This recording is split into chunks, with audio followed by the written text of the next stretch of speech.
Hello everyone!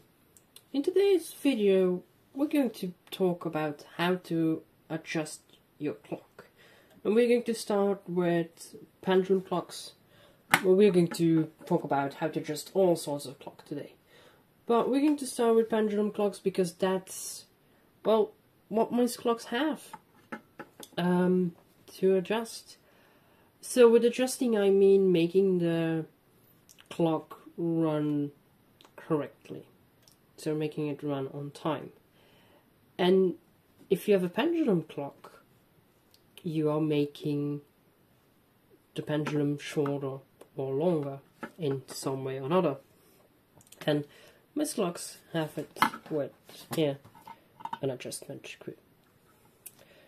So if you screw the screw inwards, you're going to make the pendulum shorter. And that means that the clock is going to run faster. If you're going to turn it outwards, you're making the pendulum longer. And it's going to run slower. And I say longer and shorter.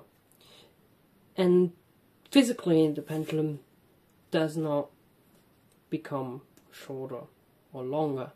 But what we're doing is we're moving the bob up and down. And the bob is basically changing the center point of gravity. And if we do calculations in watchmaking to calculate the pendulum length, we do not count the complete length. No, we count from the suspension spring down to the center point of gravity of the pendulum, which is, well, about... it's a bit lower than the middle point of the bob, usually. So by moving the bob up and down, we are regulating the clock. So we're not changing the physical length, but we are changing, well, the length that we use in calculations, basically. So we are measuring the length from this, the suspension spring, basically actually the bending point of the suspension spring, till the center point of gravity. So this is a normal pendulum, which you will see in most clocks. There are some different kind of pendulums. There are this, which is a Cuckoo pendulum. It doesn't really have a bob, it doesn't have a screw, but this piece of wood can be slit. It's really, so you can, it doesn't go that smooth, but it basically works the same. It's a bit harder to adjust because, like I said, it doesn't really run smoothly, but same way. Then we're going to switch over to a Torsion spring pendulum. I did show it in the last video I did, but for continuity, let's do it here as well. So up to the Torsion spring pendulum. So here we have our Torsion spring pendulum, and basically if you want to regulate the Torsion spring pendulum, you need to be really careful while regulating that you're not putting any force on the torsion spring. And what are you doing by, if you're regulating a torsion spring pendulum, you're basically moving those balls in or outwards. And by doing that, so you can see here you have a screw thread. And basically you turn this wheel and there's a minus and a plus. And by turning this, you move the balls further outwards or further inwards. There's a pivot here. And by moving this up and down, by turning the screw, the balls will go inwards or outwards. So that's how you would regulate torsion spring pendulum clock. Like I said, be really careful, try to lift it to put the stress of the torsion spring pendulum.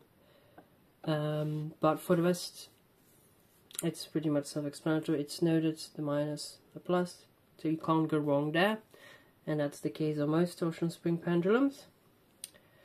So that was it for clocks with pendulums. Now we're going to go for clocks which have a balance and a hairspring. So, save that. So here we have a clock. This is a Westminster clock. You can see here the 4 cams for the 4 levers for the Westminster kind of gong. But this is a clock which what we call a platform escapement. And the platform escapement means that the whole escapement of the clock is on a platform. Under this plastic cover, you can see the grey part. That's what we call the platform. The platform is usually made on a different place as where the rest of the clock is made. So, you will see here that's the movement of the clock, which would be made in some place, and mostly the platform to the whole escapement would arrive from another factory and be mounted on this clock. And these clocks just adjust as any pocket watch, as any modern mechanical watch, like most mechanical watches at least, and you just have a lever here. And that's because this is a hairspring, this shortens the useful length of the hairspring and thus regulating the clock. So you can see you have a minus and you have a plus. Because here you have a plastic cover, there's not much that can go wrong. Yeah. So that's easy. You can just, I'm using a tweezers here, but you can pretty much also use your fingers. Just be careful is that if there is no cover, that you don't slip and damage the hairspring or so. But for the rest, yeah, you can just adjust it. If you adjust these ones, like if it's a use adjustment you're making, you can go quite a lot. But if it's just fine, then don't move it too much at a time. Otherwise, you're going to have a bad time trying to adjust it. Like you're always going to be over or under it. So that was one kind of hairspring that's used in clock. Now we're going to be talking about the floating balance wheel clocks. I did a video about floating balance wheel clocks. We'll put it in the description, but like I did with torsion spring clock, just for continuity, I'm going to put it into this video as well. So let's set it up and I'll see you there. So here we have the floating balance wheel. And to adjust a floating balance wheel clock, you need something fine, like tweezers would do fine, like this one, but yeah, pretty much everything fine should work. So here we can see the minus and the plus. And what you basically, I will show it a bit better in a bit, but I just want to show it in situation. So if you hold the floating balance like this, and then on top of it there is something you can slide. So I'm sliding this now. But yeah, that's how you would adjust it. I have one of those floating balance wheels that's not mounted to a clock, so let's swap to that to show it a bit better. So this is the loose floating pendulum, and what you're going to be adjusting is basically this.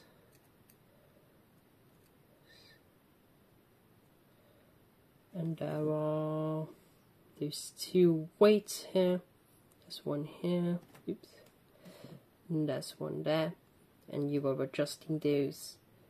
They are going inwards or outwards depending on the direction you turn. So they are more, like the more they are towards the outside, the more influences they are going to have. So that's why you slide them in and out. And you can see here those edges,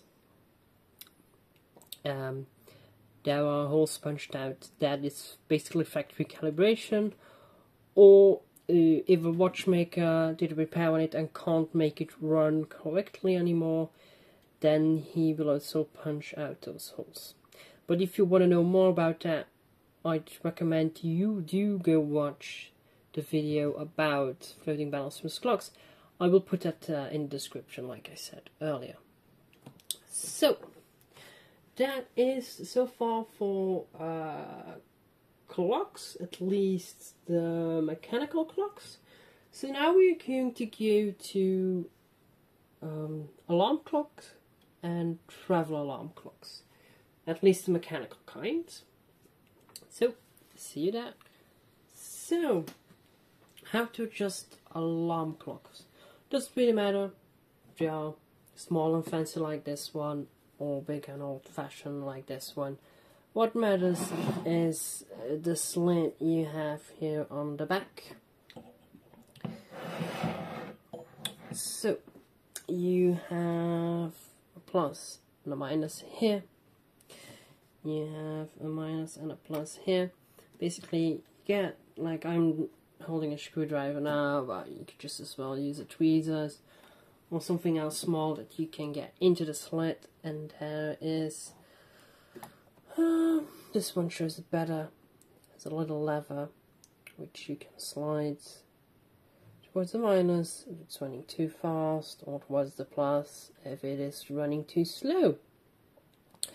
Let's zoom in on one real quick and let's see how that goes.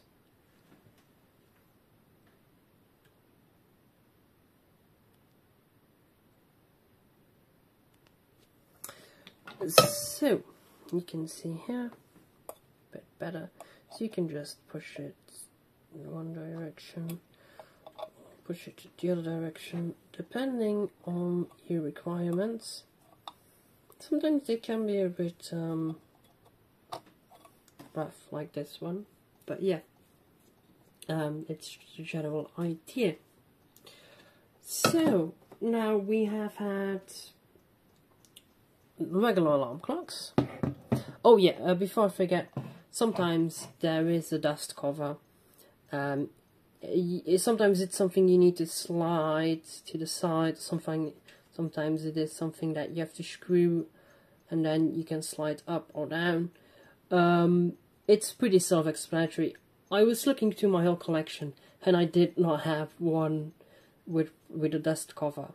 So yeah. I'd love to show it, but yeah, I couldn't. So, that's one kind of travel alarm clock. That is another. So,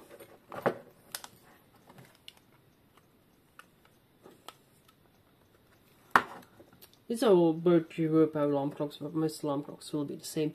Although some of them do have a knob for adjusting, but it just makes it easier. So, here you have a screw here. Also has a plus and minus. You just stick a screwdriver in it and it's pretty loose. You turn to the left or to the right depending on how long it is running. And same here for what is just on the back. Inside the case, you can turn it to adjust it. So, now we have the alarm clocks, travel alarm clock, pocket alarm clocks. Now we are going to go to the electromechanical clocks. And up first, we're going to take a look at so-called banana clocks. So, here we have the so-called banana clocks because of the way this magnet here is shaped.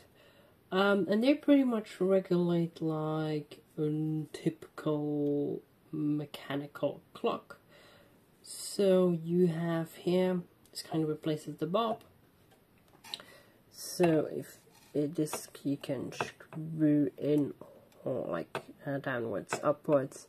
Screwing it upwards will make the clock run faster because, like I told at the beginning, it makes the effective length of the pendulum shorter because you're moving the weight up. Screwing it out lowers the weight. which makes it run slower because it makes the pendulum, the effective length of the pendulum, longer.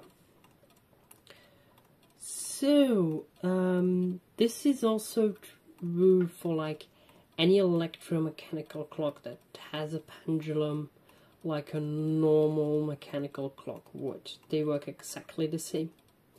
So up to the other kinds of electromechanical clocks. So here I have an Elbor electronic movement, which is basically an electromechanical clock movement, and I'm showing this one because this one works pretty much as any electromechanical movement of this kind. So basically what you have here is a small screw hole which you can put a screwdriver in, and there's a plus and a minus and some gradations. On some clocks they do note how much each gradation is, but on this one it isn't, so I don't know either. Your guess is as good as mine. So you put a screwdriver in it and you adjust it to whatever you need. And what you are doing is, because this one is also one with a hairspring, it's basically just a fine adjustment. So you're moving this lever back and forth, which shortens or makes the effective length of the hairspring longer or shorter.